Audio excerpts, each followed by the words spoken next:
ഒരുപാട് സന്തോഷത്തോടും അതിലേറെ കൃതജ്ഞത നിറഞ്ഞ കടപ്പാടോടും കൂടിയിട്ടാണ് ഞാൻ അൽഫോൻസമ്മയുടെ ഈ തിരുനാളിലെ ഈ തീർത്ഥാടന കേന്ദ്രത്തിൻ്റെ ഇടവകപ്പള്ളിയായിട്ടുള്ള ഭരണങ്ങാനം ഫൊറോന പള്ളിയിലെ അൽഫോൻസമ്മയുടെ മാധ്യസ്ഥം തേടി ഈ പരിശുദ്ധ കുർബാന ഞാൻ അർപ്പിക്കുന്നത്. ഈ പരിശുദ്ധ കുർബാനയുടെ ഏറ്റവും വലിയ നിയോഗം നമ്മുടെ സഭയുടെ നിരവധിയായിട്ടുള്ള ആവശ്യങ്ങളാണ്. നിങ്ങൾക്കെല്ലാവർക്കും അറിയാവുന്നതുപോലെ പൗരസ്ത്യ സഭകളിലെ ആൾബലം കൊണ്ടും സംഘടിത ശക്തി കൊണ്ടും മിഷണറി പ്രവർത്തനങ്ങളുടെ വലിയ സാധ്യത കൊണ്ടും ഏറ്റവും വലിയ സഭ നമ്മുടെ സീറോ മലബാർ സഭയാണ്. അൽഫോൻസമ്മ സീറോ മലബാർ സഭയ്ക്ക് സ്വർഗത്തിലേക്കുള്ള കോവണിയാണ്. സ്വർഗത്തിലെ കോവണി നമുക്കറിയാം രണ്ട് കാര്യങ്ങൾക്കാണ്. ഒന്ന്, ദൈവത്തിൻ്റെ അനുഗ്രഹങ്ങൾ സ്വർഗത്തിൽ നിന്ന് താഴോട്ട് ഇറക്കുന്ന ദൈവത്തിൻ്റെ കോവണി.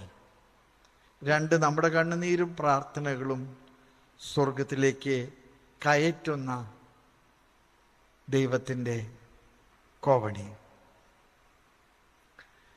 ഞാൻ അൽഫോൻസമ്മയോട് ഇന്ന് വരെ പ്രാർത്ഥിച്ച ഒരു കാര്യവും എനിക്ക് കിട്ടാതെ പോയിട്ടില്ല. അതുകൊണ്ട് തന്നെ കൊല്ലത്തിൽ ഒരു പ്രാവശ്യമെങ്കിലും അൽഫോൻസമ്മയുടെ കബറിടം വന്ന് കാണുകയും ഇവിടെ പ്രാർത്ഥിക്കുകയൊക്കെ ചെയ്യുമ്പോൾ എനിക്ക് അനിതര സാധാരണമായിട്ടുള്ള സന്തോഷവും സമാധാനവും സംതൃപ്തിയൊക്കെ കിട്ടാറുണ്ട്.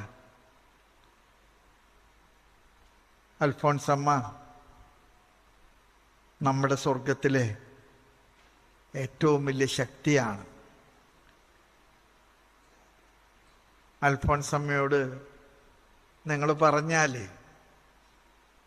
ഒട്ടും വൈകാതെ നമ്മുടെ കണ്ണുനീരും പ്രാർത്ഥനകളും അൽഫോൻസമ്മ തമ്പുരാൻ്റെ സന്നിധിയിൽ എത്തിക്കുമെന്ന് എനിക്കുറപ്പാണ്.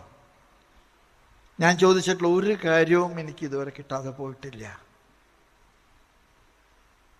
അതുകൊണ്ട് തന്നെ അൽഫോൻസമ്മയുടെ ഈ കബറിടത്തിൽ ഞാൻ വന്ന് പ്രാർത്ഥിക്കുമ്പോൾ നിങ്ങളുടെ എല്ലാവരുടെയും നിയോഗങ്ങൾ, നിങ്ങളുടെ കുടുംബങ്ങളുടെ നിയോഗങ്ങൾ, നമ്മുടെ വൈദികരുടെയൊക്കെ നിരവധിയായിട്ടുള്ള ആവശ്യങ്ങൾ, നമ്മുടെ സന്യാസ സമൂഹങ്ങളുടെ അനവധിയായിട്ടുള്ള പ്രാർത്ഥനാ നിയോഗങ്ങൾ, ഇതെല്ലാം ഞാൻ ഇവിടെ ഈ കുർബാനയിലെ കാസിയിലും പിലാസയിലും ചേർത്ത് വെച്ചുകൊണ്ട് അൽഫോൻസമ്മയുടെ മാധ്യസ്ഥം വഴി കർത്താവിൻ്റെ കൈകളിലേക്ക് കൊടുക്കുന്നുവെന്ന് ഞാൻ നിങ്ങളോട് പറയട്ടെ. അൽഫോൻസമ്മ മരിച്ചത് 36-ാമത്തെ വയസ്സിലാണ്. അങ്ങനെ മരിക്കാൻ മാത്രമൊന്നും പ്രായമായിട്ടില്ലായിരുന്നു. അൽഫോൻസമ്മ ഒരു അധ്യാപികയായിരുന്നു. പക്ഷേ കൂടുതൽ കാര്യമായിട്ട് പഠിപ്പിക്കാൻ ആരോഗ്യസ്ഥിതി അനുവദിച്ചിട്ടില്ല. പക്ഷെ കുട്ടികളെ പഠിപ്പിച്ചിരുന്ന അധ്യാപകരെക്കാൾ കുട്ടികൾക്ക് കാണാനും തൊടാനും പ്രാർത്ഥനാ സഹായം ചോദിക്കാനും ഇഷ്ടമുണ്ടായിരുന്ന ഒരു പ്രിയപ്പെട്ട കന്യാസ്ത്രീയായിരുന്നു അൽഫോൻസമ്മ.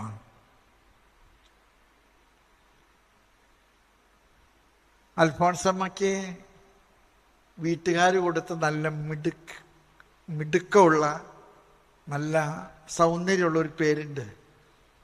ആ പേര് നമ്മൾ മാറ്റിയതാണ് വിശുദ്ധിയായപ്പോൾ. അൽഫോൻസമ്മയുടെ സത്യത്തിലുള്ള പേര് അന്നംകുട്ടി എന്നാണ്.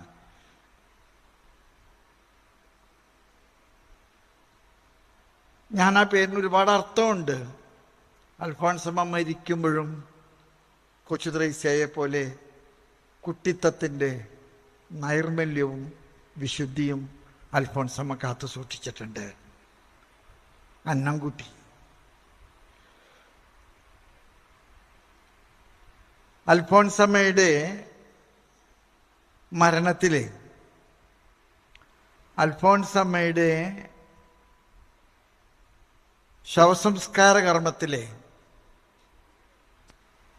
ചരമപ്രസംഗം പറഞ്ഞത് റോമുളുസ് അമ്മയച്ചനാണ്.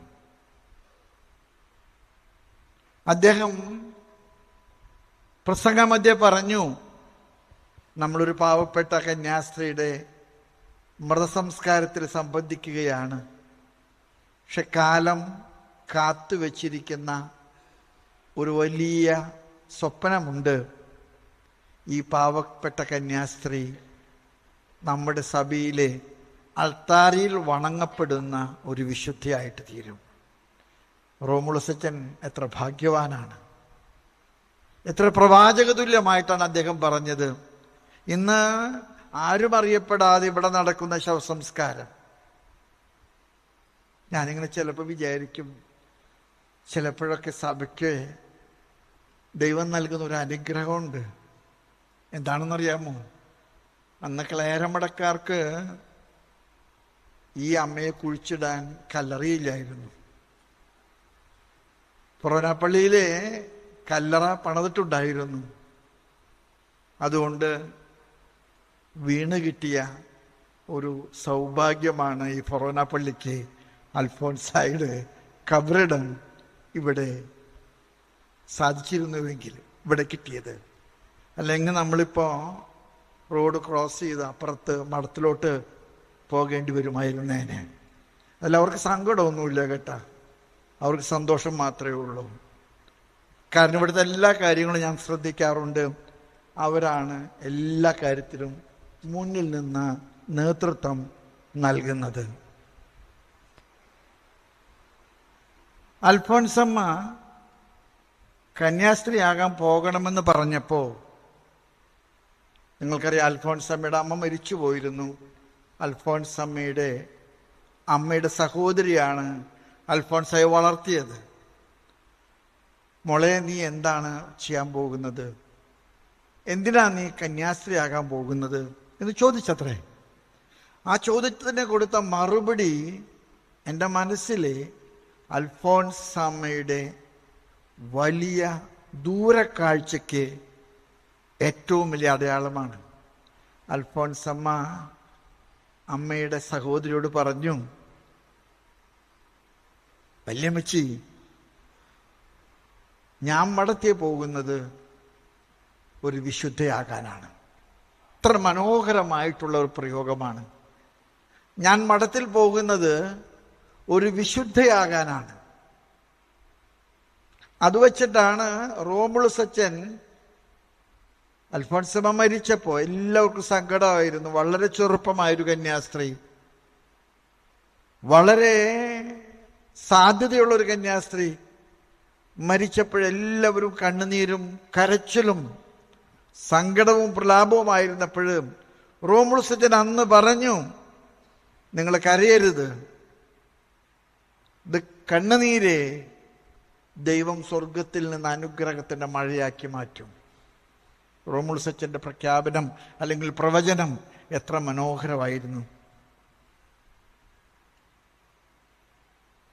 അൽഫോൻസമ്മയെ കുറിച്ചൊക്കെ ഞാനിങ്ങനെ ചിന്തിക്കുമ്പോൾ എൻ്റെ മനസ്സിൽ തോന്നിയിട്ടുണ്ട്,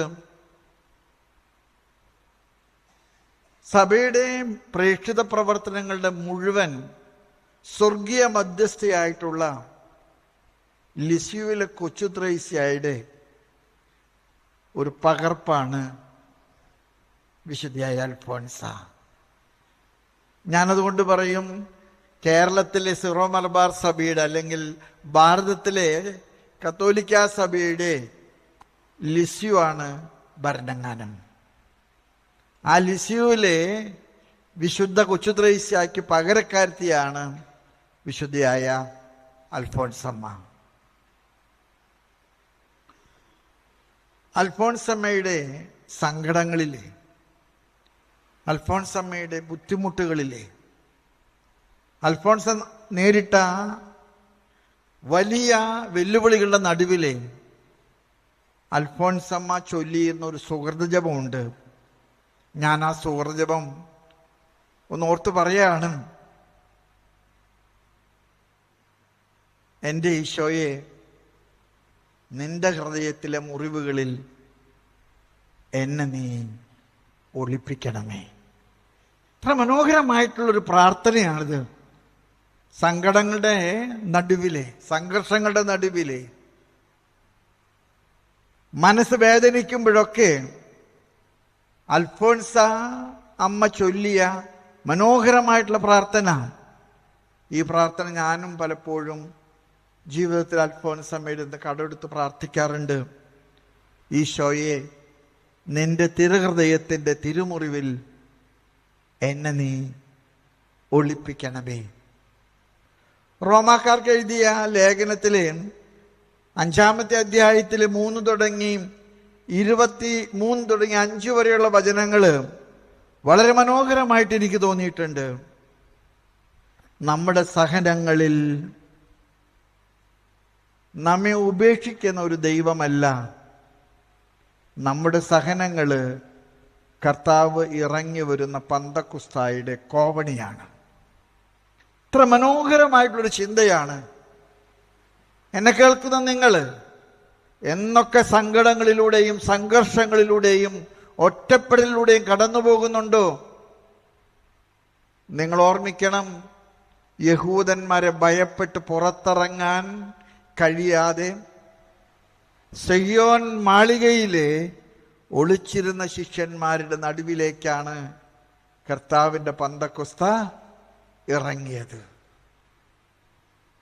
അൽഫോൺസം അതുകൊണ്ട് പറയാറുണ്ട്, സങ്കടങ്ങളും സംഘർഷങ്ങളും നമ്മുടെ പ്രസവവേദനയാണ്. കർത്താവിനെ പ്രസവിക്കാൻ നമുക്ക് ദൈവം നൽകുന്ന വലിയ ഒരു അവസരത്തിൻ്റെ ഓർമ്മപ്പെടുത്തലാണ് നമ്മുടെ സങ്കടങ്ങളും നമ്മുടെ സംഘർഷങ്ങളും. പരിശുദ്ധാത്മാവ് നമ്മിലേക്കും നമ്മുടെ കുടുംബങ്ങളിലേക്കും സമൂഹങ്ങളിലേക്കും ഇറങ്ങി വരുന്ന കോവണിയാണ് നമ്മുടെ വേദനകൾ, നമ്മുടെ മുറിവുകൾ, നമ്മുടെ സങ്കടങ്ങൾ. 1986 ഫെബ്രുവരി മാസം 8-ാം തീയതി ജോൺ പോൾ II മാർപ്പാപ്പ അൽഫോൺസമ്മയെ വാഴ്ത്തപ്പെട്ടവളായിട്ട് പ്രഖ്യാപിച്ചു. 2008 ഒക്ടോബർ 12-ാം തീയതി അൽഫോൺസമ്മയെ വിശുദ്ധയായിട്ട് പ്രഖ്യാപിച്ചു. അൽഫോൺസമ്മ നമ്മെ പഠിപ്പിക്കുന്ന 3 കൊച്ചു കാര്യങ്ങൾ അല്ല, അൽഫോൺസമ്മയുടെ വലിയ കാഴ്ചപ്പാടുകൾ നിങ്ങൾ ഓർമ്മപ്പെടുത്താൻ എനിക്ക് താല്പര്യമുണ്ട്. സഹനങ്ങൾ ഒരു ശിക്ഷയല്ല, കർത്താവിനോട് ചേർക്കപ്പെടാനുള്ള കർത്താവിൻ്റെ മുള്ളരിഞ്ഞാണമാണ്. എന്നൊക്കെയാണോ സങ്കടങ്ങൾ, സംഘർഷങ്ങൾ നമ്മെ മതിക്കുന്നത്, നമ്മെ ഭയപ്പെടുത്തുന്നത്, നമ്മെ തളർത്തുന്നത്, നിങ്ങൾ ഓർമ്മിക്കുക, നിങ്ങളുടെ സങ്കടങ്ങളും സംഘർഷങ്ങളും നിങ്ങൾക്കൊരു പ്രസവവേദനയാണ്. കർത്താവിൻ്റെ ആത്മാവിനെ സ്വീകരിക്കാനുള്ള പ്രസവവേദന, കർത്താവിൻ്റെ ആത്മാവിനാൽ നിറയപ്പെടാനുള്ള വലിയ ഒരവസരം. അതുകൊണ്ട് ഇന്ന് ഇവിടെ വന്നുകൂടിയിരിക്കുന്ന എല്ലാവരോടും, എന്നെ ഓൺലൈനിൽ കാണുന്ന നിങ്ങളോടൊക്കെ എനിക്ക് പറയാൻ ആഗ്രഹമുണ്ട്. നിങ്ങൾക്ക് സങ്കടങ്ങളുണ്ടെങ്കിൽ, നിങ്ങൾക്ക് സംഘർഷങ്ങളുണ്ടെങ്കിൽ, നിങ്ങൾ പിടിച്ചെടുത്ത കാര്യങ്ങൾ നടക്കാതെ വരുമ്പോൾ നിങ്ങൾ ഓർത്തേക്കണം, നിങ്ങളെ തമ്പുരാൻ മറന്നിട്ടില്ല. തമ്പുരാൻ നിങ്ങളുടെ മുകളിൽ പന്തക്കുസ്ത ഇറക്കാനായിട്ട് നിങ്ങളെ ഉപയോഗിക്കുന്നു. നിങ്ങളെ മറന്നതല്ല. തമ്പുരാൻ നിങ്ങളിലേക്ക് തൻ്റെ പന്തക്കുസ്തായെ ഇറക്കാനായിട്ട് കാത്തിരിക്കുന്നു. നമ്മുടെ സഹോദരങ്ങളുടെ വേദനകളിലും ദുഃഖങ്ങളിലും ഒക്കെ നമുക്ക് കൂട്ടുപങ്കാളിത്തമുണ്ട്. നമ്മളാരും ഒറ്റയ്ക്ക് സഹിക്കുന്നില്ല. നമ്മൾ സഹിക്കുന്നുണ്ടെങ്കിൽ അത് രക്ഷാകരമായ ഏതൊരു ദൗത്യത്തിന് വേണ്ടിയിട്ടാണ്. ആ ദൗത്യം നിങ്ങൾക്ക് വ്യക്തിപരമായിട്ടുള്ള ഒരു നേട്ടമായിരിക്കാം, അല്ലെങ്കിൽ നിങ്ങളുടെ സങ്കടങ്ങൾ മറ്റുള്ളവർക്കുള്ള ഒരു വലിയ സമ്മാനത്തിൻ്റെ ചിട്ടായിരിക്കാം. അൽഫോൻസമ്മ തൻ്റെ സങ്കടങ്ങളെ മുഴുവൻ കണ്ടത് അങ്ങനെയാണ്. അൽഫോൻസമ്മ കണ്ടത്. ഞാൻ അജപാലന ശുശ്രൂഷയിൽ ഇരിക്കുമ്പോഴൊക്കെ കുടുംബ സന്ദർശനത്തിന് ചെല്ലുമ്പോഴും ചില സ്ത്രീകൾ, അമ്മമാര് പൊട്ടിക്കരഞ്ഞുകൊണ്ട് പറയാറുണ്ട്, ഭർത്താവ് മദ്യപാനിയാണ്. വലിയ സങ്കടമാണ്. പക്ഷെ ഞാൻ ഒരിക്കലും അവരോട് ഭർത്താവിനെ ഉപേക്ഷിക്കണമെന്ന് പറയാറില്ല. ഞാൻ അവരോട് പറയാറുണ്ട്, ഈ സംഘർഷങ്ങൾ നിങ്ങളെ സംബന്ധിച്ചിടത്തോളം സ്വർഗത്തിലേക്ക് ഉയർത്തപ്പെടാൻ ദൈവം താഴോട്ടിറക്കിയ കോവണിയാണ്. അതുകൊണ്ട് സങ്കടങ്ങളും സംഘർഷങ്ങളും എൻ്റെ ജീവിതത്തെ തളർത്തുകയല്ല, എൻ്റെ ജീവിതത്തെ കുറെ കൂടെ ഭംഗിയാക്കാൻ, കുറെ കൂടെ ശാക്തീകരിക്കാൻ ദൈവം നമുക്ക് നൽകുന്ന അനുഗ്രഹമാണ്. അൽഫോൻസമ്മയ്ക്ക് ഏറ്റവും ഇഷ്ടപ്പെട്ട പൂവ് റോസാപ്പൂവാണെന്നാണ് പറയുന്നത്. അതിൻ്റെ കാരണം മുള്ളുള്ള ചെടിയിലാണ് എന്തുണ്ടാകുള്ളൂ? റോസാപ്പൂവ് ഉണ്ടാകുള്ളൂ. മുള്ള് ഉള്ള ചെടിയിലാണ് റോസാപ്പൂ ഉണ്ടാകുന്നത്. എവിടെയാണോ സഹനമുള്ളത് അവിടെയാണ് റോസ വിരിയുന്നത്. അതുകൊണ്ട് നമ്മുടെ സഹനങ്ങളെ സ്വർഗത്തിലേക്കുള്ള ഒരു മാർഗമായിട്ട്, സ്വർഗത്തിലേക്ക് ഉയർത്തപ്പെട്ട ഒരു കോവണിയായിട്ട്, സ്വർഗത്തിൽ ദൈവത്തിൻ്റെ അനുഗ്രഹങ്ങൾ താഴോട്ടിറക്കുന്ന കോവണിയായിട്ട് നിങ്ങൾ മനസ്സിലാക്കണം. വചനം പറയുന്ന മനോഹരമായിട്ടുള്ള ഒരു പ്രയോഗമുണ്ട്. ഒരു സ്ത്രീയുടെ പ്രസവ വേദന ലോകത്തിലെ ഏറ്റവും ദാരുണമാണെന്നാണ് പറയുന്നത്. പക്ഷേ കുഞ്ഞിനെ പ്രസവിച്ചു കഴിഞ്ഞ് ആ കുഞ്ഞിൻ്റെ കരച്ചിൽ, ജീവന്റെ വിളി, അത് കേട്ടാൽ അമ്മയുടെ വേദന പിന്നെ മരുന്നൊന്നും വേണ്ട, അമ്മയുടെ വേദന തീർന്നു. ഓർക്കുക, സഹനങ്ങള് ശിക്ഷയല്ല, സഹനങ്ങൾ രക്ഷയ്ക്കുള്ള വലിയ അവസരമാണ്. അൽഫോൻസമ്മയ്ക്ക് ശേഷം നമ്മുടെ സഭയിൽ വന്ന വലിയൊരു മാറ്റം ഞാൻ കാണുന്നുണ്ട്. അൽഫോൻസമ്മ മരിച്ചതിന് ശേഷം ഈ സങ്കടങ്ങളുടെയും സംഘർഷങ്ങളുടെയും ഒക്കെ നടുവില് അൽഫോൻസമ്മ മരിച്ച ശേഷം നമ്മുടെ സഭയിലുണ്ടായ വലിയൊരു മാറ്റമുണ്ട്. അതിലൊന്നാമത്തെ മാറ്റമാണ് ചെറുപുഷ്പ മിഷൻ ലീഗ്. എത്രയോ മിഷണറിമാരെയാണ് നമ്മള് ഈ ലോകത്തിന്റെ നാനാഭാഗങ്ങളിലേക്ക് അയച്ചിരിക്കുന്നത്. ഒരു ചെറിയ സഭയാണ് നമ്മള്. കേരളം മറ്റു സംസ്ഥാനങ്ങളോട് താരതമ്യം ചെയ്യുമ്പോൾ ഏറ്റവും ചെറിയൊരു സംസ്ഥാനമാണ്. ഇവിടുത്തെ കത്തോലിക്ക വിശ്വാസികള് വളരെ ചെറിയൊരു ന്യൂനപക്ഷമാണ്.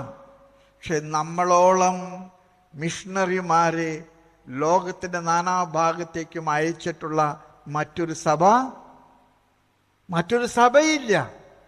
ലത്തീൻ സഭയ്ക്ക് വേണ്ടിയും മലങ്കര സഭയ്ക്ക് വേണ്ടിയും അതുപോലെ എല്ലാ രാജ്യങ്ങളിലെ മിഷൻ പ്രവർത്തനങ്ങൾക്ക് വേണ്ടിയും മിഷണറിമാരെ നൽകാൻ നമുക്ക് കഴിഞ്ഞു.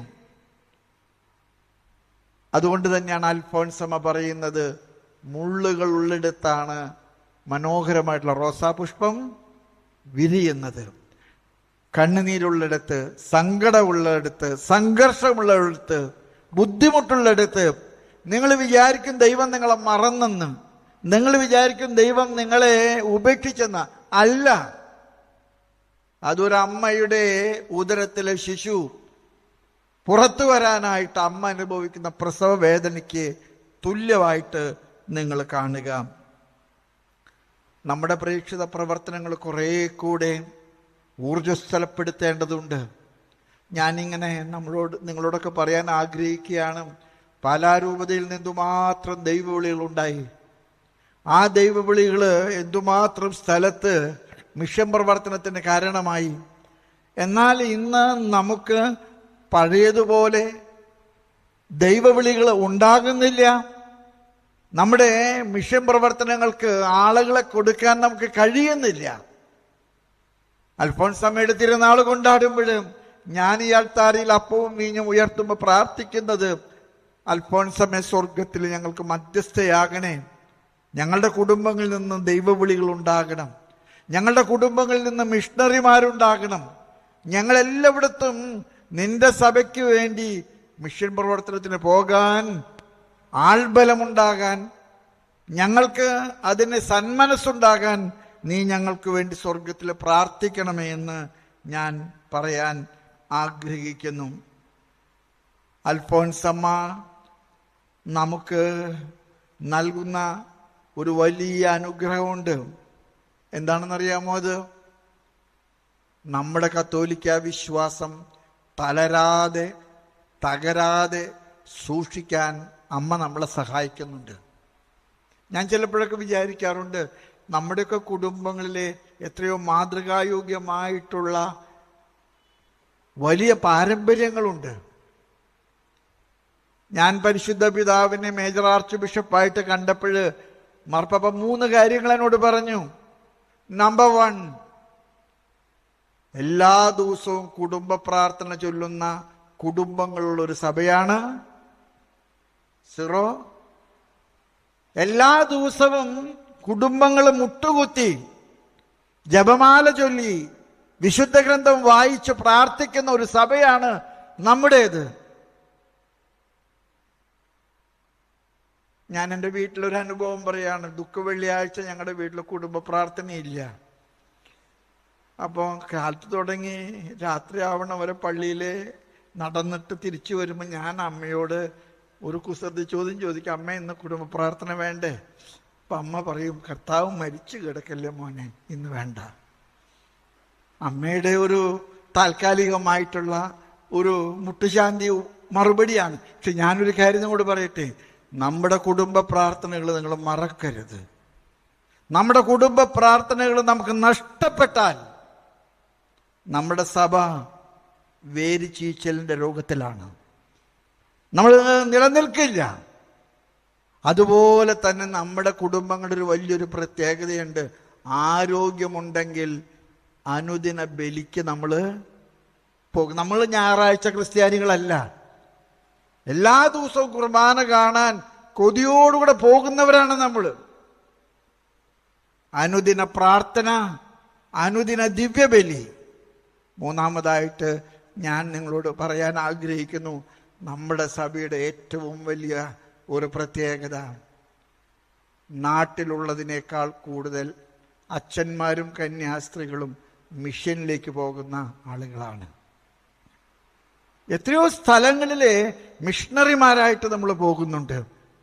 ഇന്ന് അൽഫോൻസമ്മയുടെ തിരുനാൾ ഇവിടെ കൊണ്ടാടുമ്പോഴും ഈ 3 കാര്യങ്ങൾക്ക് ഞാൻ ഒന്നുകൂടെ അൽഫോൻസമ്മയുടെ മാധ്യസ്ഥം പ്രാർത്ഥിക്കും. 1, ഞങ്ങളുടെ കുടുംബങ്ങളെ കാത്തു സൂക്ഷിക്കണേ. ഞങ്ങളുടെ കുടുംബങ്ങൾ കുർബാനയോട് കാണിക്കുന്ന അടുപ്പത്തെ നീ ബലപ്പെടുത്തണമേ.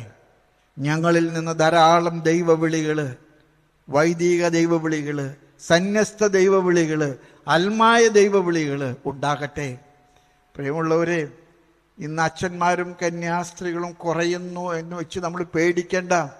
അച്ഛന്മാരും കന്യാസ്ത്രീകളും കുറയുന്നതിനോടൊപ്പം തന്നെ അൽമായരെ അച്ഛന്മാരുടെയും കന്യാസ്ത്രീകളുടെയും ദൗത്യം ഏറ്റെടുക്കുന്നുണ്ട്. അച്ഛന്മാരും കന്യാസ്ത്രീകളും ഇനി കൂടുതൽ വേണം, ഉറപ്പായിട്ടും കൂടുതൽ വേണം.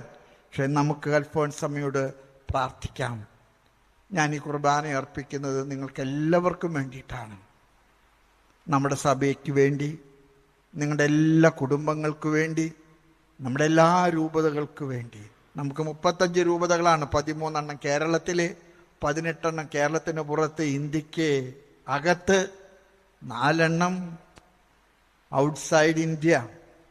ഇപ്പോൾ ഒരു പുതിയ രൂപത നമുക്കിതാ ആരംഭിക്കാൻ പോകുന്നു ഗൾഫിൽ. നിങ്ങൾ പ്രത്യേകം പ്രാർത്ഥിക്കണം. നമ്മുടെ പ്രാർത്ഥനകൾ മൂലം നമ്മുടെ കുടുംബങ്ങളും നമ്മുടെ കുടുംബ കൂട്ടായ്മകളും നമ്മുടെ ഇടവകകളും നമ്മുടെ സന്യാസമൂഹങ്ങളും വൈദികരെല്ലാം കൂടുതൽ അഭിഷിക്തരാകാൻ, ദൈവാനുഗ്രഹത്താൽ നിറയാൻ അൽഫോൻസമ്മയോട് പ്രാർത്ഥിക്കാം. സങ്കടങ്ങളും സംഘർഷങ്ങളും കഷ്ടപ്പാടുകളും വരുമ്പോൾ ദൈവം നിങ്ങളെ ഉപേക്ഷിച്ചിട്ടില്ല. ദൈവം നിങ്ങൾക്ക് കോവണി കാണിക്കുന്നു ഇറങ്ങി വരാനായിട്ട്. നിങ്ങളുടെ എല്ലാ സങ്കടങ്ങളും നിങ്ങളുടെ എല്ലാ സംഘർഷങ്ങളും നിങ്ങളുടെ മുൻപിൽ ദൈവം ഉയർത്തുന്നൊരു കോവണിയാണ്. അവിടത്തേക്ക് ഇറങ്ങി വരാൻ, നമ്മളെ ചേർത്ത് പിടിക്കാൻ, തൊട്ടനുഗ്രഹിക്കാൻ. ദൈവം നിങ്ങളെല്ലാവരെയും അനുഗ്രഹിക്കട്ടെ.